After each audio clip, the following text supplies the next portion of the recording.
Hey guys, if you're watching this on YouTube, then you're gonna have the special treat of watching Klee do her first lost wax casting. And we go to my dad's house, so you'll get to see the whole process from beginning to end, where Klee was very nervous about carving the wax and then it turning into a jewelry piece. So enjoy. Random art tips and rambles with Rafi Hola, you amazing artist. It's Rafi. and Klee. And today we're going to talk about time management. We're going to talk about time management specifically when it comes to the creative process, the act of creating pieces. Interesting. This is a great question that comes to us from Monica.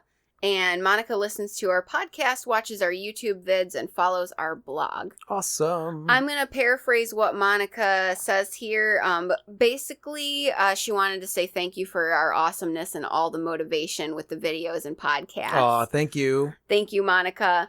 So she's basically saying, I'm a beginner artist making digital illustrations and paintings. And she's at a point in her life that she really wants to go for it. And she's been presented with a great opportunity where she has time and the full support of people around her, able to leave her job and focus just on the art. But her conundrum is she paints really slowly.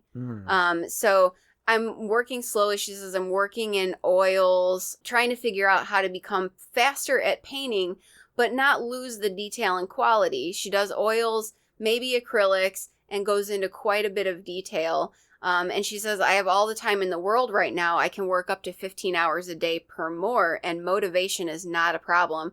But even with all that, the progress is minimal. It takes me a month to finish a painting. Right. And so she's wanting to know if part of that is because she's just beginning and getting started. Will she get faster with time? Or are there things that she simply doesn't know about that maybe might help her improve the workflow? Basically, any advice on time management, workflow, faster painting. Would also love to know how much time it takes you to finish a product or a painting. I really need to start working faster. Thank you so much for your time and hopefully your advice. Okay. Awesome question. Yeah. So workflow is a very individual thing for sure. Yes, it is. She asked how long it takes me. Honestly, it could take me anywhere between several hours to finish a piece.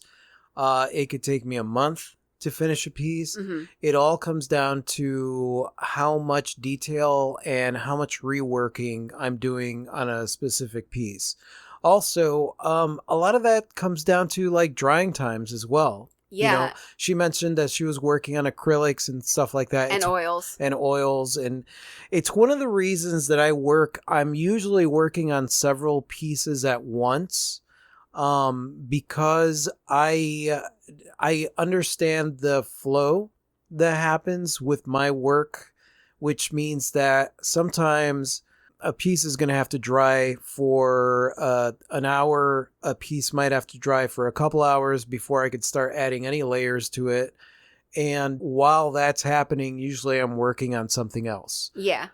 So it's just from experience, I could tell you that the more you do it, the more you start to figure out your own techniques and your own way of really approaching the subject. And it's been my experience on the jewelry making end of things that, yes, of course, with experience, you do get faster because you just get so proficient at doing specific things that your speed does improve. Right. If you're doing highly detailed pieces, though, obviously you're going to devote some time to it.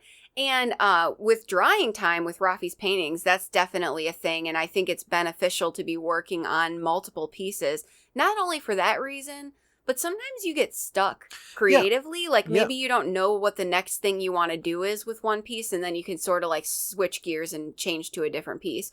And also with painting, you're using color palettes, right?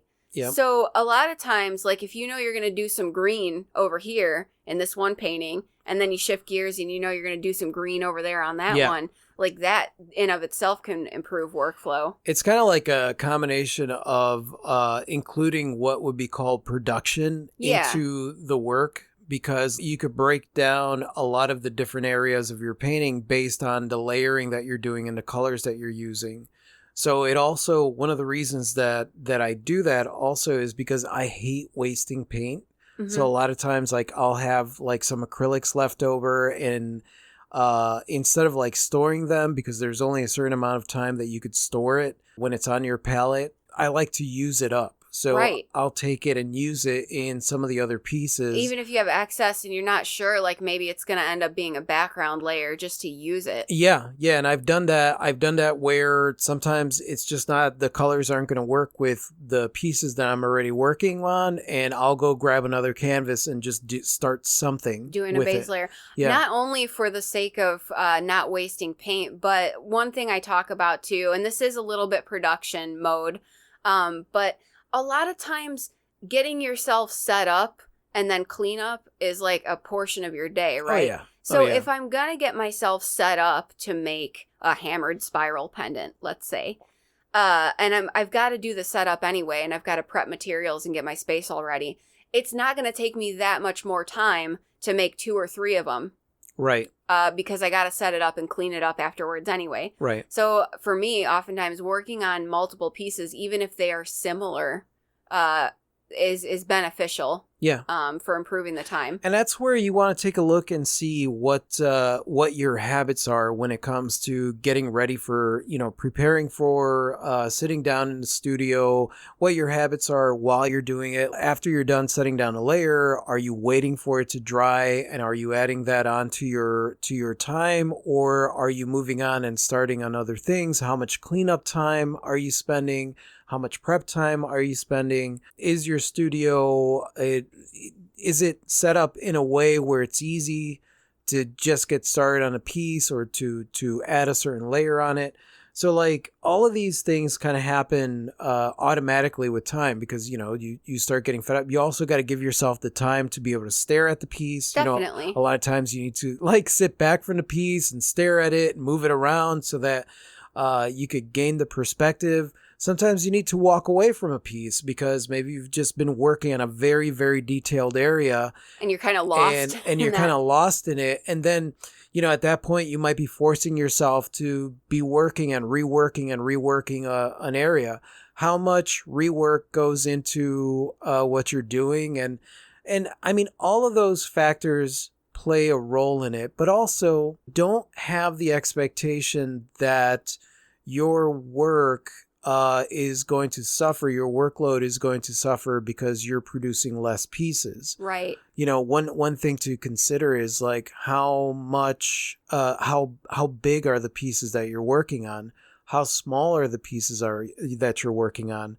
I find it that if you do very, very detailed work, right, and you're used to working on small pieces, that when you're working on a larger piece, you will actually tend to go a little bit faster because you're working with bigger brushes, and the detail now is much bigger. It's almost like inflated detail. Yeah, like you take it and blow it up into Yeah, and yeah. you blow it up. And so then all you need to do is go over that with a fine brush and just add little inklings of detail here and there. But a lot of the bigger pieces need to be slightly less detailed because of the way that your eyes perceive it. So like these are all questions. One of the reasons that smaller pieces should honestly a lot of times cost a lot more than some of the Than the bigger larger pieces. ones because Yeah. they're harder, right? Yeah. But these are all things that just through the experience where you keep working on stuff, you just kind of get a knack for it. Yeah. And you move at your own pace. Like that's one thing. It is taking if it does take you a while, and you said that there's no shortage of motivation, which is awesome. Absolutely. Then at that point, you work on more than one piece. Typically, I work on maybe about 3 or 4 pieces at a time. There have been times where I've been doing a series of pieces, and I'll actually work on like 20 or 30 pieces at a time. Mm-hmm. You don't need to go that big, and understand that obviously since you're working on several pieces at once, you are going to take slightly longer to get them done, but you will get them done a lot shorter than if you're Individually. just working on them individually. Yeah. I want to also touch on like not just technique, but I want to touch on an emotional aspect because I got the sense that towards the end of Monica's email, She's kind of saying maybe she feels a little stressed out. Like if she doesn't get the hang of it, she's going to lose this opportunity. There's going to come a point in time where if she can't get this together, that she may have to look for work. Right. So there's a stress factor there. And I wanted to say, try not to put yourself in a place where you're stressing yourself out about it, because that's not going to help. So, like, don't take this wonderful opportunity that you have right now and turn it into a stressful thing with this deadline. Because that could be really demotivating if you allow the stress to creep in and get in there. It could be demotivating. The other thing that it might be adding to the time that you work on pieces. You know, you said that you do very, very detailed work, and I haven't seen your art, but I would guess that, like, if there is a sense of perfectionism that goes into it, that will usually delay a piece for me, because I'll be working and reworking and just working very, very, trying to be perfect in a certain area. Usually takes a lot of time. One of the things I would say is you should not be allowing yourself to feel any pressure, because if you're feeling pressure, then you're feeling stress, and stress really does kill productivity and time management. It totally does. But also take this opportunity to challenge yourself with something. You said that you do very detailed work. What if you did a piece and you used bigger brushes to work on a piece, and I'm going to give myself some like crazy short time limit. Like, I'm going to try and complete a piece in 2 hours. Mm-hmm. Right? Or even a day. Completely, you know, it's like that's completely outside of your comfort zone. But I love the idea of challenging yourself to just experiment and play around with something that maybe incorporates your detailed style, along with something where there's a little bit more abandon to it. To allow yourself that outlet to experiment and see what happens. Exactly. And then at that point, what you could do is, if you end up with something that you love, that you're satisfied with, that only took you a day to make, then you could kind of turn that into a second series of pieces that you do. I think about Gerhard Richter, and I think about like how he had his abstracts that he did, you know, and it took him some time because it's a lot of layering. And so tons of layering, but he usually worked on 2, 3, or 4 of them at a time. And then he had these very, very detailed portraiture paintings that he did, that then at the end of the portraiture, because it was oil, he would wipe across so they'd look blurred. It gave you the perspective that it was blurred. So like there were these cool things. So it's like he spent hella tons of time on the portraiture. And then for some would be of the opinion that he destroyed it. And then he destroyed it. But then on his abstracts, he didn't spend that much time. He didn't spend as much time as he did with the portraiture. And then there were other pieces that he did. I can't remember what they were. And they took him like no time. Right. And none of them looked alike. They were all just different series of different things that he did. Some that took a long time and some that he could do very quickly. Yeah, exactly. And I mean, and obviously your price dictates what the amount of time that you spend on it. So like the pieces that are way more detailed that take you a month to do, those are going to be more expensive than pieces that maybe take you a day or 2 days or 3 days to do. But it's just playing around. If you feel more comfortable with like giving yourself the challenge of doing maybe I'm going to take a week and I'm going to finish this piece. And remember, you're going to hate it all the way through because you're so used to working on your detailed pieces and taking the amount of time that you do that it is going to push you outside of your comfort zone. But it's those kind of challenges and experimenting and having fun with those kind of things. Those are the things that are going to push you into a different direction and really, really get you to create your own techniques that are going to help you speed up certain things. Do I think you need to speed up? No, I don't. I know plenty of artists that only work on one painting a month. But if you want to, you want to challenge yourself, that's cool. That's a fun challenge. I think if you look at it more along the lines of a challenge instead of like something that you're falling, short of, then it changes the dynamic of what you're capable of doing with it. Suddenly you realize like, oh, I didn't even realize I could do this. We do this thing with our Patreon family called the Collab Lab Challenge. Yep. And the whole purpose of the Collab Lab Challenge is to set parameters that oftentimes seem like ridiculous or impossible, or Yeah. or at least a little like, ugh, I don't know how I'm going to do that or pull that off. And the idea isn't to produce perfection. The idea is to break yourself out of routine Right. and try something, because creatives are dynamic people, but we can sometimes niche ourselves without realizing it and say like, well, this is what I do and this is all I can do. And and if I wanted to do something else, it might be a struggle. So all in good fun, in the spirit of play, like we kind of force ourselves to do these slightly uncomfortable things to expand our capabilities. Right. And it's based on the idea of divergent thinking, because a lot of times we're so used to doing things a certain way that we think we trap ourselves by thinking that it's the only way that we could do it. Yeah. And not realizing that there's a plethora of options out there. It's just a matter of pushing yourself outside of your comfort zone. I always love that, because like a lot of the great artists that have created like new styles or new techniques or new things, a lot of times those things came out of necessity, because maybe they ran out of, like they're creating paintings in this shade, and that's because that's the shade that they have left, and they Yes. have a whole bunch of it because they never used it in any of their other paintings, and so like they have this series and they call it a series. This was my pink period. This was my blue period, and then people in the future are going to interpret it however it is that they interpret it. But I love that. I love the challenge of like pushing outside of your comfort zone and setting yourself up with some really ridiculous challenges in order to make you do something that maybe you've never done before.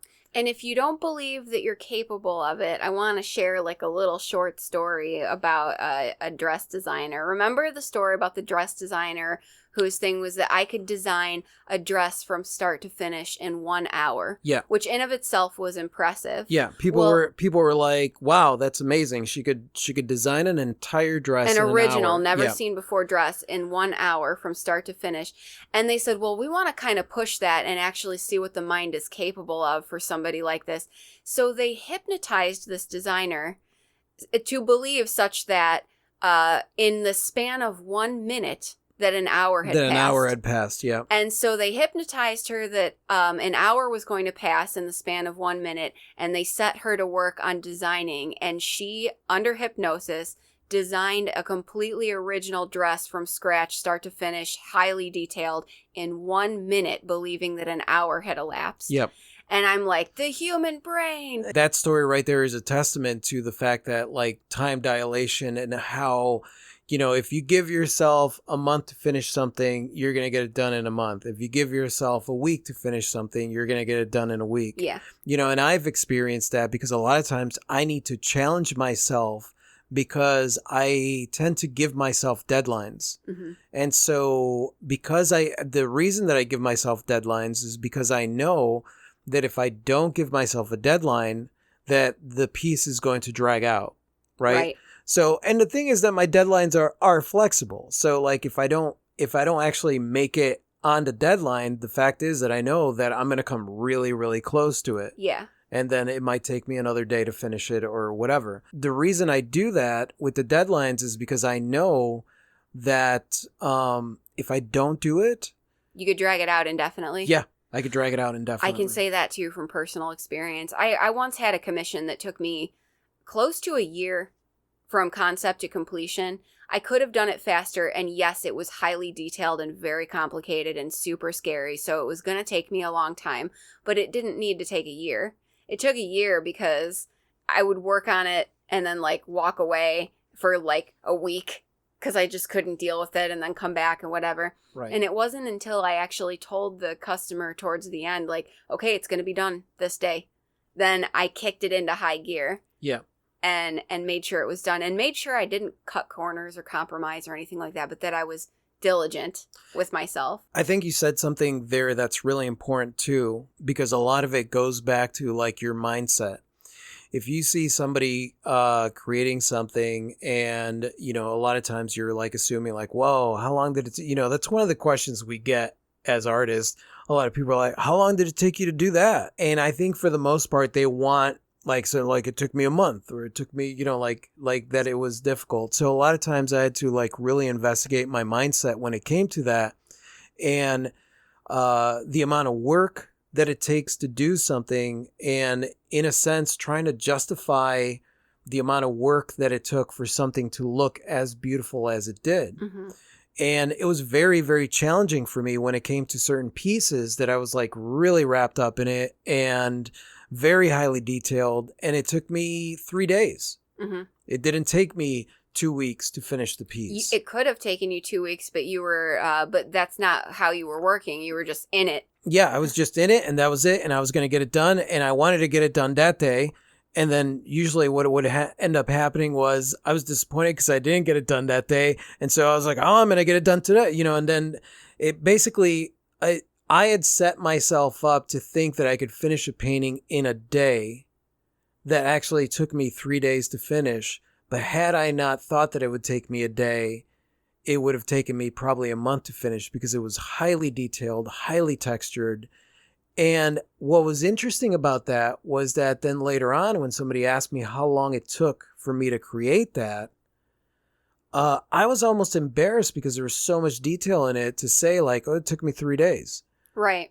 So like I had to really work through that mentality too. Well, is this the reason that I'm like... Does it devalue it somehow if you've done it quickly? Right. Am I lengthening the time because I want to show that there's a lot of work that goes into it? Or am I actually trying to get it done quicker? And I think about like some of the artists that I admire, some of the masters, and I realized that a lot of them just wanted to create the piece and then start working on the next piece. Like they would get impatient with the work and want to move on to the next thing almost. You've also touched on something that I find super interesting. And Rafi and I used to go back and forth with this because if you just asked us simply, like, who's the fast one here? It's Rafi. And I'm the slow one in everything, in all the areas, right? Rafi would set these, like, what I consider to be completely unreasonable time goals for himself. Like, I'm going to build this thing in 4 hours. And I'd be like, I don't even understand how, like, I would still be in the conceptual phase after 4 hours with this thing. And I'd be like, are you sure that that's like a reasonable time frame? And it's not that he would always meet that goal, but he would come close and it would blow my mind. And I started to joke that he could warp time space in his favor. Like he could make more time where there wasn't time. And it's because he would just go for it with these, like, what would be considered ludicrous time goals. And then he would get into it and he wouldn't second guess himself. Yeah. He would just make decisions and go for it. And next thing you know, he's got this thing and, like, maybe it took him 6 hours instead of 4.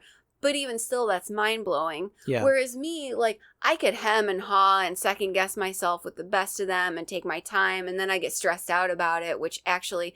I feel like sometimes I warp time space in reverse. Like I actually lose time because I'm stressed out. The next thing you know, it's like, how did 6 hours go by already? This thing that should have taken me an hour to do has suddenly taken me 3 hours to do. And I don't know why, because I'm stressed out about it. Right. And so there's something there. Yeah. And I don't know what it is because, it's kind of mysterious. And they're all personal deadlines. It's not like somebody is like waiting for me to get this thing done. Right, nothing bad's going to happen to you. Yeah, so it's almost like I'm challenging myself. Just to see? Just to see if I could do it. Can I pull this off? So it's almost like a game. So even if I miss my deadline by 2 hours, like I said, it was going to be 4 hours and it took me 6 hours, I still achieved something that is close to impossible. Right. So I love that. And you're right. You don't second guess yourself. You just go. Because like at that point you don't have time to hem and haw and wonder like, how am I gonna do this? Or you just go for it. Mm-hmm. And honestly, it is much quicker to go for something and then fix the mistake than it is to sit there and hem and haw and worry about making a mistake. That's what I was going to say is you go for it with the knowledge that you could go back in and fix this or fix that later. Yeah. It's not done until you say it's done. You can always fix it. Right. So that is something great to keep in mind. And I try to keep it in mind regularly because I am a slow human on the scale of time. But it's all okay. also understanding like all of it's okay. You could work slowly on highly detailed pieces. You could experiment with working quickly on non-highly detailed pieces, and you could experiment with working quickly on highly detailed pieces. Yeah, absolutely. It's all up to you. It's always fascinating to see like when people challenge themselves in those areas and show themselves what they're capable of. But most importantly, don't be stressed out about it. Remember, it's just a game. You're just playing a game with yourself just to see if you could do it. That's the single most important thing that I could say here is don't turn it into a stressful thing. Yeah. Thank you so much, Monica, for this awesome question and this opportunity to talk about time. Yeah, that was a great question, Monica. And it really, really made me think about the fact that Klee does move at a different time than I think the rest of the world. A different pace. Yeah, like I have a feeling that when I leave the room, because usually it's when you're not in the room and then you're in there and I'm like, God, you were gone for so long. And you're like, I just did this thing. And I picture like, you're like, that I can move so slow that it's almost imperceivable. Yeah, okay. Dax. Yeah. I can move so slow that you would no longer see me. I'm invisible. Yeah.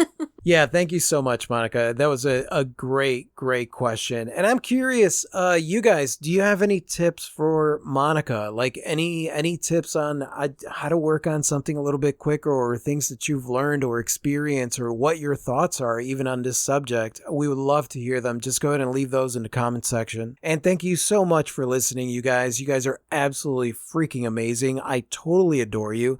And if you like this and you want to listen to more like this, just go ahead and click somewhere around here to subscribe. And that's it. Say goodbye, Klee. Good day. Adios.